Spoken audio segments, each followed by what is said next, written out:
The massive meeting hall floated in space between three star systems.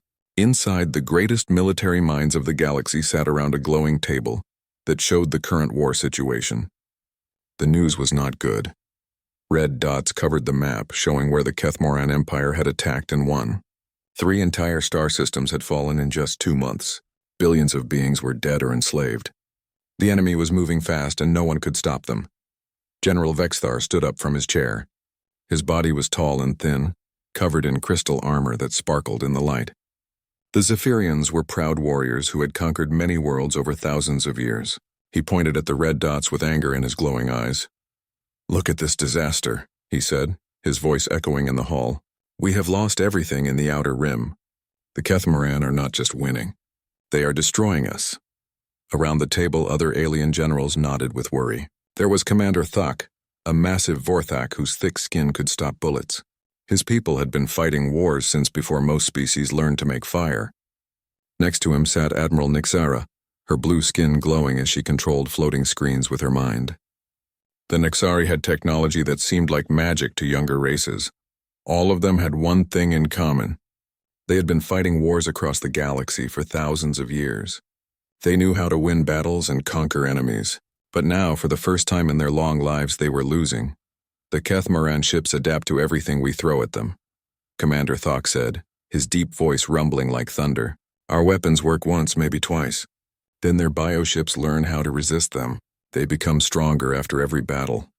Admiral Nixara's screen showed video of the last battle. Massive enemy ships that looked like living creatures moved through space. Their hulls shifted and changed color. When the alien fleets shot at them, the ships absorbed the energy and became harder to kill. "They are not just machines," she said. "They are alive. They feel pain, they learn, and they remember. Every tactic we use teaches them how to fight us better." At the far end of the table, a human sat quietly. Admiral Sarah Chen was much smaller than the other beings in the room. Her hair was gray, and her uniform was simple compared to the fancy armor and robes of the others. She had been listening to everything without speaking. The alien generals sometimes forgot she was there. Humans had only joined the galactic community 50 years ago. To beings who had lived for centuries, humans were like children. They were new, weak, and had no experience in real war. Admiral Chen looked at the battle reports on her small tablet. She studied the enemy movement patterns and attack strategies. After several minutes, she cleared her throat. "We should pull back," she said in a calm voice. "We need time to study their attack patterns. If we retreat to the Helios defense line, we can—" "Retreat?"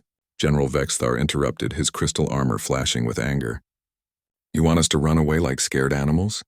The other generals turned to look at the human. Their faces showed surprise and disgust. "This is exactly what we expected," Commander Thok said, shaking his massive head. "Typical human cowardice. When the fighting gets hard, you want to hide." Admiral Nixara's screens flickered as she accessed human military records. "Let me see," she said, reading data that floated in the air. "In 50 years of galactic membership, humans have never won a major war against a superior enemy. You always run or surrender when things get difficult." Other alien voices joined in around the table.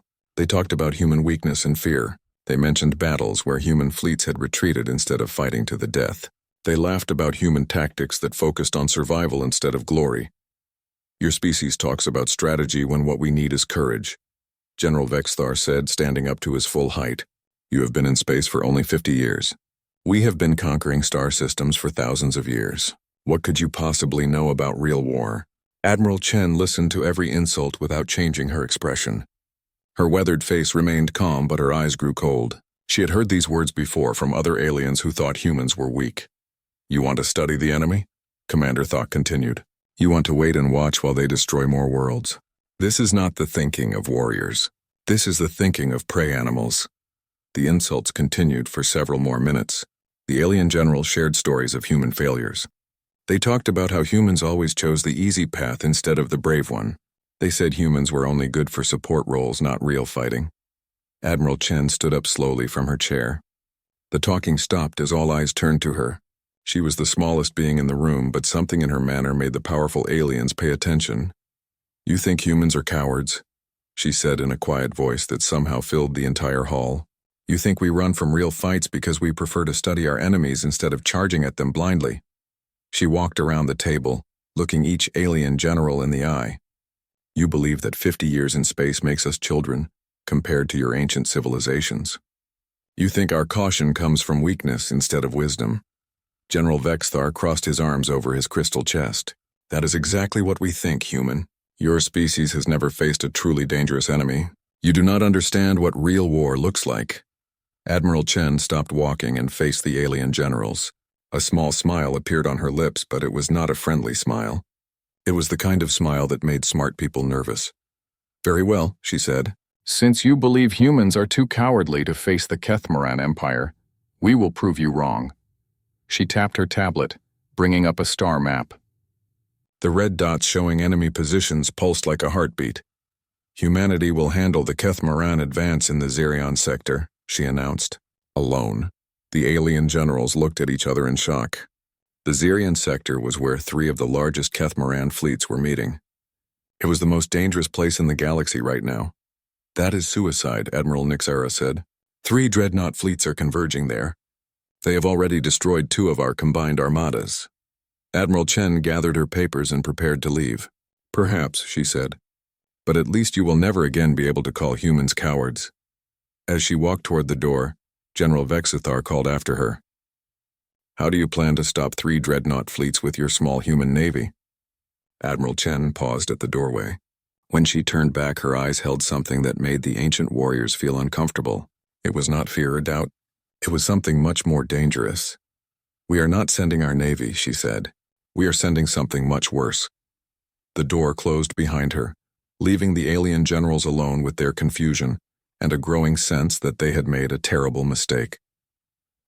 Deep beneath the Rocky Mountains in Colorado, Admiral Chen walked through corridors that did not exist on any official map. The underground facility was so secret that even most government officials did not know about it. Armed guards with serious faces checked her identification 3 times before letting her pass. The elevator went down for what felt like forever. When it finally stopped, Chen stepped out into a sterile white hallway. The air was cold and recycled. Machines hummed quietly in the walls. This place felt like a tomb, and in many ways it was. Dr. Maria Santos was waiting for her. The scientist wore a lab coat over her military uniform. Her face looked tired, like someone who had not slept well in years. Admiral Chen, Dr. Santos said, shaking hands. I received your message. Are you certain about this? We have kept them under for 12 years. Waking them now. The situation requires it, Chen replied. The galaxy thinks we are cowards. They believe humans cannot fight real wars. It is time to show them what we are really capable of. They walked through several more security doors. Each one required different codes, hand scans, and voice recognition. Finally, they entered a large room filled with medical equipment and computer screens. The air was even colder here, and their breath came out as small clouds. In the center of the room stood 2 large metal chambers. They looked like coffins made of steel and glass. Tubes and wires connected them to machines that beeped softly. Frost covered the glass windows, but through it, Chen could see the shapes of 2 people sleeping inside. Project Lazarus, Dr. Santos said quietly, our most classified asset. Most people think these 2 died in their last mission. The official records say they were killed in action. Chen walked closer to the first chamber. She wiped frost from the nameplate and read, Colonel Marcus Rodriguez, call sign Ghost. Below that were his service records. Special operations, counter-terrorism, classified missions in 43 different countries. The list of medals and honors went on for pages. The second chamber bore the name Major Elena Volkov, call sign Reaper. Her records were even more impressive and much more classified. Sniper operations, deep reconnaissance, survival rates that military analysts said were impossible. Tell me about them, Chen said. Dr. Santos pulled up files on her tablet. Colonel Rodriguez was our best special operations commander. His last official mission was holding a mountain pass in the Kashmir War. Intelligence said 2,000 enemy soldiers were coming through. Rodriguez went in with 12 men. What happened? He held the pass for 6 days. When backup finally arrived, they found him alone, surrounded by enemy dead. All 12 of his men had died, but he kept fighting. The enemy stopped coming on day 4, but he waited 2 more days to be sure. Chen looked at the sleeping man through the frosted glass. Even unconscious, his face looked hard and scarred. These were the features of someone who had seen too much death and caused too much of it. Major Volkov, Dr. Santos continued, was our most effective sniper. Her confirmed kill count is classified above top secret, but I can tell you it is higher than the next 10 snipers combined. Why did they agree to stasis? Dr. Santos was quiet for a moment. They both requested it after their final mission. They said they could not live in a world at peace. They were too good at war, too shaped by conflict. Normal life felt like death to them. They asked to sleep until they were needed again. Chen nodded. She understood soldiers like these. War was not just their job. It was who they were. Without conflict, they became lost and dangerous even to themselves. The sleep chambers keep their bodies in perfect condition, Dr. Santos explained. No aging, no decay. They will wake up exactly as they went to sleep 12 years ago. But Admiral, you need to understand what you are unleashing. Explain. These are not normal soldiers. Rodriguez once spent 3 weeks behind enemy lines with a broken leg and no supplies. He survived by becoming something the enemy had nightmares about. Local legends still tell stories of the ghost who walked through their camps at night. Dr. Santos switched to Volkov's file. Major Volkov once eliminated an entire terrorist cell from over 2 kilometers away. One shot each 47 targets in under 3 minutes. The enemy never knew what hit them. They thought God was striking them down. Chen studied the medical readings on both chambers, heart rates, brain activity. All the signs of life reduced to minimal levels. They were not really alive, but they were not dead either. They existed in the space between, waiting. The psychological profiles are concerning, Dr. Santos continued. Normal soldiers follow orders and try to stay alive. These two follow orders and try to complete the mission. Their own survival is secondary. They do not fear death because they understand it better than most people understand life. Are they stable, mentally? Yes and no. They are completely functional as weapons. As people, Dr. Santos shrugged. They gave up being normal people a long time ago. What you're waking up is pure military efficiency in human form. Chen made her decision. Begin the revival process. Admiral, once we wake them, there is no putting them back to sleep until their mission is complete. They do not accept failure or retreat. Whatever you point them at will be destroyed, but you cannot control how they do it. The galaxy needs to see what humans are really capable of, Chen said. Begin the process. Dr. Santos started typing commands on her computer. Machines around the chambers began working harder. The soft beeping became more rapid. Steam hissed from vents as the temperature inside the chamber slowly rose. Revival will take 6 hours, Dr. Santos said. They will need time to adjust to being awake. Physical therapy, briefings, equipment check. How long before they can deploy? 24 hours for full combat readiness. Admiral, what exactly are you planning to do with them? Chen watched as the frost on the chamber windows began to melt. Through the clearing glass, she could see Rodriguez and Volkov beginning to stir. Their fingers twitched. Their eyes moved behind closed lids. The alien generals called us cowards, Chen said. They think 50 years in space makes us weak children. They believe we run from real fights. The machines beeped faster as the two sleepers began to wake. 12 years of forced sleep was ending. 12 years of peace was about to be shattered. They want to see how humans fight real wars, Chen continued. I am going to show them exactly what humanity looks like when we stop holding back. In the first chamber, Colonel Rodriguez opened his eyes. They were the cold, calculating eyes of a predator waking up hungry. In the second chamber, Major Volkov did the same. Her gaze was steady and patient, like a sniper waiting for the perfect shot. Dr. Santos stepped back from the chambers as they began to open. Steam poured out, carrying the cold smell of preservation chemicals and something else, something that reminded her of battlefields and funeral homes. God help us all, she whispered. Admiral Chen smiled that same cold smile she had shown the alien generals. God will not be involved in what comes next, she said. This is purely human work. The human stealth ship Harbinger moved through space like a ghost. Its black hull absorbed light instead of reflecting it, making it nearly invisible against the stars. Inside the ship, Colonel Rodriguez and Major Volkov prepared for war. They had been awake for only 18 hours, but their bodies moved with the deadly precision of weapons that had been perfectly maintained. 12 years of stasis had not dulled their skills. If anything, the long sleep had sharpened their focus. Rodriguez stood in the weapon locker, checking equipment that most soldiers had never seen. His uniform was black, designed to absorb light and sound.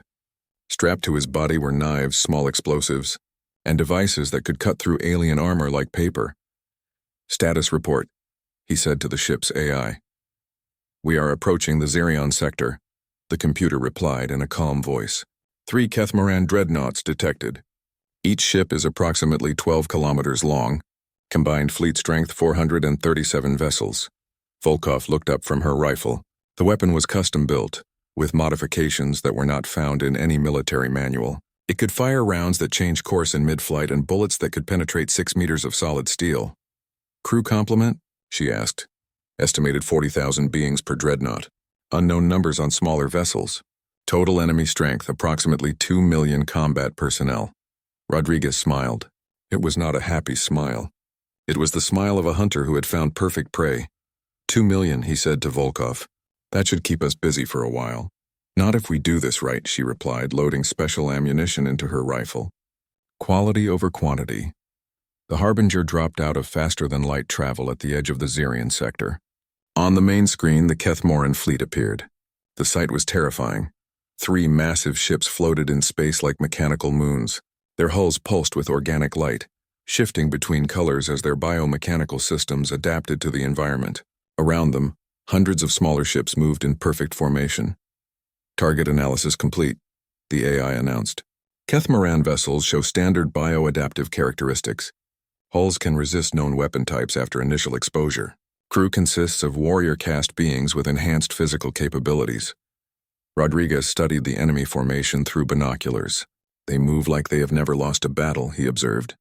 "Confident, arrogant. They think they are unbeatable." "Good," Volkov said, checking her scope. "Confident enemies make mistakes." The 2 humans spent the next several hours studying their targets. They watched patrol routes, communication patterns, and security procedures. The Kethmaran were efficient, but their efficiency followed predictable patterns. They adapt to weapons and tactics, Rodriguez noted. "But do they adapt to psychology?" "Only one way to find out," Volkov replied. Their first target was a lone patrol ship on the outer edge of the formation. It was smaller than the others, with only about 50 crew members. The perfect place to start their experiment. The Harbinger moved closer, staying in the shadow of a dead planet. When the patrol ship passed near their position, Rodriguez and Volkov launched in a small boarding pod. The pod was designed to attach to alien hulls without triggering sensors. Cutting through the ship's armor took only minutes. Rodriguez went first, dropping into a corridor filled with strange blue light. The Kethmoran ship felt alive. The walls pulsed like a heartbeat, and the air smelled of ozone and organic chemicals.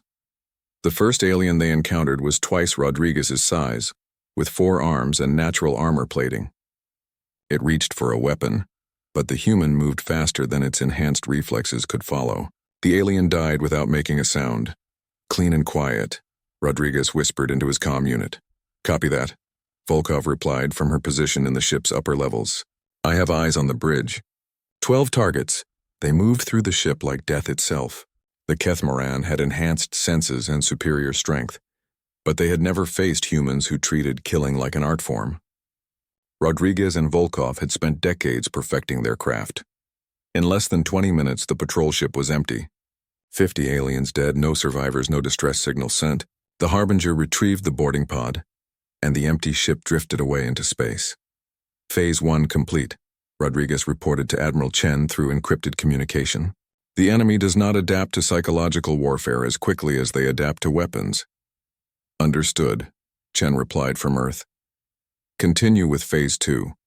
Phase 2 involved more patrol ships. Over the next 6 hours, 7 more vessels went silent. Each time, Rodriguez and Volkov left no survivors and no evidence of how the crews had died.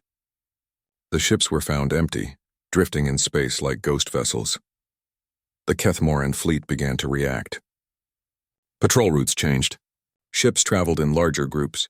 Security protocols increased, but the disappearances continued. "They are starting to get nervous," Volkov observed, watching through her scope as enemy ships moved in tighter formations. "Good," Rodriguez said. "Nervous enemies make bigger mistakes." The breakthrough came when they intercepted a Kethmaran communication. The alien language was translated by the ship's computer. Command, this is Patrol Leader Vector. We have found the burning Talon. The ship is intact, but the crew is gone. All of them.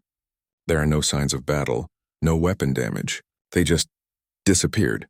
Another voice responded, how many ships is that now? 14. 14 ships with no survivors. No bodies, no explanation. Command. The warriors are beginning to speak of curses and spirits. They say something is hunting us in the dark. Rodriguez and Volkov looked at each other. The Kethmoran were starting to feel fear. This was exactly what they wanted. Time for Phase 3, Rodriguez said. Phase 3 was more personal. Instead of empty ships, they began leaving messages. Bodies arranged in specific patterns, symbols carved into walls. Evidence of their presence designed to terrify rather than simply kill. They infiltrated a supply convoy and left behind a scene that would become legend among the Kethmoran. 37 aliens dead, arranged in a perfect circle. In the center, written in alien blood, were human words, "We are coming." The psychological effect was immediate. Kethmoran communications filled with reports of fear and confusion. Soldiers who had never known defeat began to doubt their superiority. "This is impossible," one alien commander transmitted. "How can two beings terrorize an entire fleet? What manner of creatures are these humans?" Another voice replied, "They are not creatures. They are nightmares given form. They move through our ships like death itself. Our bio-adaptive hulls cannot protect us from enemies that fight with terror instead of weapons." Rodriguez smiled as he listened to the intercepted communications. They are learning that adaptation means nothing when the enemy attacks your mind instead of your body. Volkov was already preparing for their next target. "The nearest dreadnought is in range. Are you ready to show them what real monsters look like?" Rodriguez checked his equipment one final time. They had spent 3 days terrorizing patrol ships and convoys. Now it was time to strike at the heart of the enemy fleet. "Let us introduce ourselves properly," he said. The Harbinger moved toward the massive dreadnought, carrying 2 humans who had already become the stuff of alien nightmares. The Kethmoran had adapted to every weapon and tactic the galaxy could throw at them, but they had never tried to adapt to pure, focused human evil. And by the time they realized their mistake, it would be far too late. The Kethmoran dreadnought Devourer of Worlds was the size of a small city. Its biomechanical hull pulsed with organic light as millions of crew members went about their duties. The ship had never known defeat. Its warriors were the product of centuries of genetic enhancement and military breeding. None of that mattered to Rodriguez and Volkov. They approached the dreadnought in a maintenance pod disguised to look like space debris. The massive ship's sensors detected it but dismissed it as harmless junk. By the time the pod attached to the hull, it was too late. "Breach in 30 seconds, Rodriguez whispered into his comm. Around him, the pod filled with cutting tools and weapons designed specifically for this mission. "I have Overwatch," Volkov replied from her position on the Harbinger. Her rifle could punch through the dreadnought's armor from 3 kilometers away. "Clear to proceed." The cutting torch burned through alien metal like paper. Rodriguez dropped into a maintenance corridor that was never meant to hold beings his size. The air was thick and hot, filled with the smell of living machinery. His first objective was the ship's communication center. If the crew could not call for help, they could not warn the other ships about what was happening to them. The corridor led to a larger passage filled with Kethmoran workers. They looked like a cross between insects and machines, with natural armor plating and extra limbs. When they saw Rodriguez, they reached for alarm switches. None of them lived long enough to activate them. Rodriguez moved through the ship like a force of nature. His weapons were designed to kill quietly, and his training had taught him how to eliminate threats without alerting others. In less than 10 minutes, he had cleared 3 levels of the dreadnought. "Communication center neutralized," he reported. Beginning Phase 2. Phase 2 involved the ship's security systems. Rodriguez found the main computer core and plugged in a device that Dr. Santos had given him. Within minutes, the ship's internal sensors began malfunctioning. Security cameras showed empty corridors when they were actually filled with panicking aliens. "Internal systems compromised," he reported. "The crew cannot see what is happening in their own ship." Volkov's voice came through his earpiece. "Multiple contacts moving toward your position. Looks like they figured out something is wrong." "Let them come," Rodriguez replied, setting up defensive positions in a corridor junction. "Time to introduce them to human hospitality." The first group of Kethmaran soldiers arrived in formation, their weapons ready and their enhanced senses scanning for threats. They found Rodriguez waiting for them in the middle of the corridor, apparently unarmed and alone. The alien leader called out in its own language, demanding surrender. Rodriguez smiled and raised his hands as if giving up. The soldiers approached carefully, suspicious but confident in their superior numbers and firepower. That was when they learned that humans could turn any environment into a weapon. The corridor exploded into chaos. Hidden charges that Rodriguez had planted during his approach turned walls into flying metal fragments. Emergency systems that he had reprogrammed released toxic gases into the air. Maintenance drones that he had hacked began attacking the soldiers with cutting tools. In the confusion, Rodriguez moved among the aliens like death itself. His knives found gaps in their armor. His small explosives destroyed their weapons. In less than a minute, 12 enhanced warriors lay dead in a corridor they had thought was secure. Contact eliminated, he reported calmly, proceeding to Objective 3. Objective 3 was psychological warfare on a massive scale. Rodriguez began leaving evidence of his presence throughout the ship. Bodies arranged in disturbing patterns, messages written in alien blood on the walls, sounds that seemed to come from everywhere and nowhere. The effect on the crew was immediate and devastating. These were warriors who had conquered star systems, but they had never faced an enemy who attacked their minds instead of their bodies. Fear spread through the ship faster than any weapon. Kethmaran soldiers began reporting impossible sightings. A human figure in the shadows that disappeared when they looked directly at it. Sounds of breathing in empty rooms. Equipment that failed at exactly the wrong moment. "This is Squad Leader Thexvor," one alien transmitted on internal communications. "We found the security team on level 7. They are all dead, but there are no signs of battle. How did one human kill 12 of our best warriors without making noise?" Another voice replied. "Level 12 reports the same thing. 15 dead, no survivors, no explanation. Command, we need reinforcements. This human is not fighting like a normal enemy." Rodriguez smiled as he listened to their growing panic. Fear was spreading faster than he could move through the ship. Soon the crew would be so terrified that they would start making fatal mistakes. "Status report," came Admiral Chen's voice through his secure communication. "Dreadnought crew is at 30% effectiveness," Rodriguez reported. "Fear has compromised their ability to function as a unit. They are making tactical errors and abandoning defensive positions." "Excellent. Continue the mission." Rodriguez moved deeper into the ship, toward the command center where the captain and senior officers were trying to understand what was happening to their vessel. Along the way, he encountered more security teams. Each encounter ended the same way. Superior alien warriors, enhanced by centuries of genetic manipulation, died at the hands of a single human who treated warfare like an art form. By the time Rodriguez reached the command center, word of his presence had spread throughout the entire ship. The crew was in full panic. Some had barricaded themselves in their quarters. Others had abandoned their posts entirely. The command center was heavily defended with blast doors and automated weapon systems. Rodriguez studied the defenses for several minutes, then smiled. Heavy defenses meant the enemy was afraid. Afraid enemies made predictable choices. Instead of attacking the command center directly, he went to the ship's main power core. If he could not get to the officers, he would bring the officers to him. The power core was located in the deepest part of the ship, surrounded by the most sophisticated security systems the Kethmaran had ever built. It should have been impossible for one person to penetrate. Rodriguez was not one person. He was the accumulated experience of humanity's most brutal conflicts, condensed into human form. The security systems had been designed to stop normal enemies. They had never encountered someone who thought like Rodriguez. He bypassed the sensors by moving through maintenance shafts too small for Kethmaran bodies. He avoided the automated weapons by using the ship's own power fluctuations to mask his movements. He reached the power core in less than an hour. Once there, he did not try to destroy it. Instead, he began making small adjustments to its output. Lights flickered throughout the ship. Gravity fluctuated between levels. Life support systems began cycling on and off. The psychological effect was perfect. The crew began to believe that their own ship was turning against them, that the human had somehow infected their vessel with a virus of fear and death. "Captain," came a desperate transmission from the engineering section. "The human has reached the power core. He is not trying to destroy it. He is playing with it, making it do things it was never designed to do." The captain's voice was strained with fear. How is that possible? The power core requires biometric authentication from 3 senior officers. Sir, I do not think this human follows normal rules.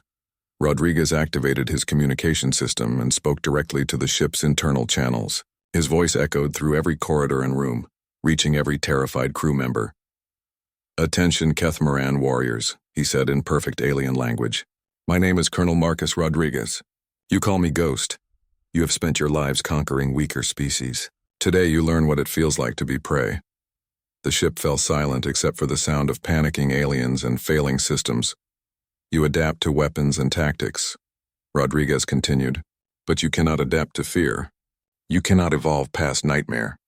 I am what your species will dream about for the rest of your short lives. In orbit around the dreadnought, Volkov watched through her scope as escape pods began launching from the massive ship. The crew was abandoning their vessel, choosing to face the vacuum of space. Rather than remain aboard with Rodriguez' dreadnought, crew abandoning ship, she reported to Admiral Chen. Estimated enemy. Effectiveness 0%, 1 ship down, Chen replied. 2 more to go. Rodriguez planted his final surprise in the power core and began making his way back to the extraction point. Behind him, the greatest warship in Kethamoran history drifted helplessly in space. Its crew fled and its systems compromised. He had conquered an entire dreadnought without firing a single shot at its hull. The galaxy was about to learn that humans did not just fight wars. They became the thing that wars were afraid of. The emergency meeting of the Galactic Defense Council was very different from the last one. The same alien generals sat around the same glowing table, but their faces showed confusion and fear instead of anger. General Vexthar's crystal armor had lost its bright shine. His voice shook as he read the latest reports. 3 Kethmaran dreadnoughts have withdrawn from the Xerion sector. Their entire fleet is in full retreat. They are requesting immediate peace negotiations. Commander Thok leaned forward, his massive frame casting shadows across the table. How is this possible? They had over 2 million warriors. We sent 2 humans.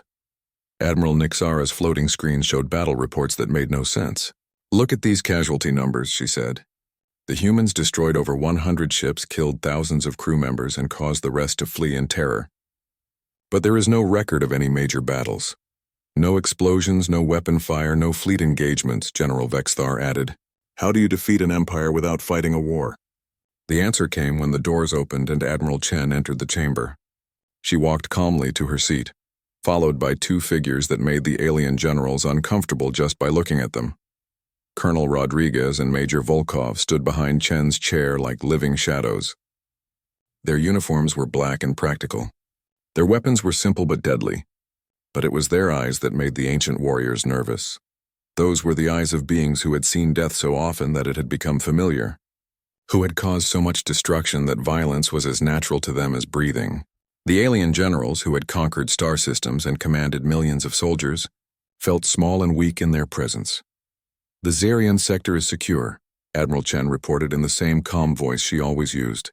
The Kethmaran Empire has withdrawn all forces beyond our borders and is requesting immediate ceasefire negotiations. The chamber was completely silent. Intelligence reports continued to arrive on the general's tablets, each one more impossible than the last.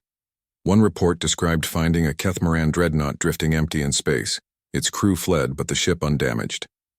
Another told of entire fleets abandoning their positions after receiving mysterious transmissions in perfect Kethmaran language. Most disturbing were the testimonies from captured enemy officers. They spoke of humans who moved through their ships like spirits of death. Warriors who did not just kill, but who turned the act of killing into psychological warfare. General Vexthar finally found his voice. We called your species cowards, he said quietly. Admiral Chen's expression did not change. Yes, you did. We said humans were too weak to fight real wars. Yes, you did. The alien general looked at Rodriguez and Volkov, then back to Chen. What do you call warriors like these? Rodriguez spoke for the first time since entering the chamber. His voice was quiet but seemed to fill the entire room. You do not call warriors like us, General. You wake us up when diplomacy fails and conventional warfare is not enough. Then you point us at the problem and pray to whatever gods you worship that you never have to explain what we did to solve it. Volkov stepped forward slightly. Her movement was smooth and predatory, like a hunter approaching prey. Every species in this galaxy has legends about monsters that live in the dark, she said. Every civilization tells stories about things that should not exist, things that kill without mercy and show no fear. She looked directly at General Vexthar, and he felt something he had not experienced in centuries, the primitive fear of being hunted by something stronger than himself. Humans are what the monsters in the dark are afraid of, she continued. We are what nightmares have nightmares about. Admiral Nixara's screens flickered as she accessed more battle reports. The intelligence data shows that you eliminated over 4,000 enemy personnel with no human casualties. How is that possible? Rodriguez smiled, and the expression made several aliens unconsciously move away from him. Because we do not fight fair, Admiral. Fair fights are for sports and honor duels. When humanity goes to war, we go to win. But the Keth Moran had superior numbers, better technology, enhanced physical capabilities, Commander Thok protested. None of that matters, Volkov replied. They had everything except the one thing that wins wars, the willingness to become monsters when monsters are needed. Admiral Chen stood up from her chair. For 50 years you have seen humans as weak newcomers who avoid conflict. You thought our caution came from cowardice. You believed that our preference for diplomacy meant we could not fight. She began walking around the table, just as she had done weeks ago when the aliens first insulted her species. What you did not understand is that human caution comes from experience. We know what we are capable of when we stop holding back. We prefer diplomacy because we remember what happens when we choose war instead. The aliens watched her with growing unease. The confidence they had shown before was completely gone. Colonel Rodriguez once held a mountain pass against 2,000 enemy soldiers, Chen continued. For 6 days he turned that pass into a graveyard. When reinforcements arrived, they found him surrounded by so many bodies that the local geography had changed. She stopped behind General Vexthar's chair. Major Volkov eliminated an entire terrorist organization in 3 minutes. 47 targets, 47 shots, over 2 kilometers of distance. She did it so efficiently that witnesses thought it was divine intervention. Admiral Chen returned to her seat. These are not our greatest warriors, generals. These are the warriors we keep in storage because they are too dangerous for peacetime. Every human military has soldiers like this. We just usually have the wisdom not to use them.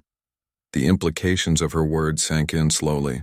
The alien generals began to understand that humanity had not sent their best fighters to face the Keth Moran. They had sent their most frightening ones. How many more like them do you have? Admiral Nixara asked quietly. Classified, Admiral Chen replied.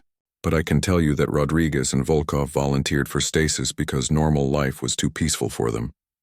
They chose to sleep until they were needed again, because a galaxy at peace had no place for what they had become. Rodriguez and Volkov began walking toward the exit, their mission complete. As they reached the door, General Vexthar called out to them. Why did you agree to help us?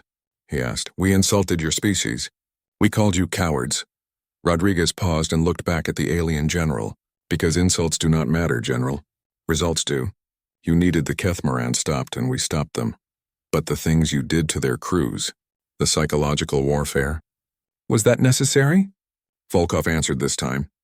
When you release monsters to solve your problems, General, you do not get to choose how the monsters work.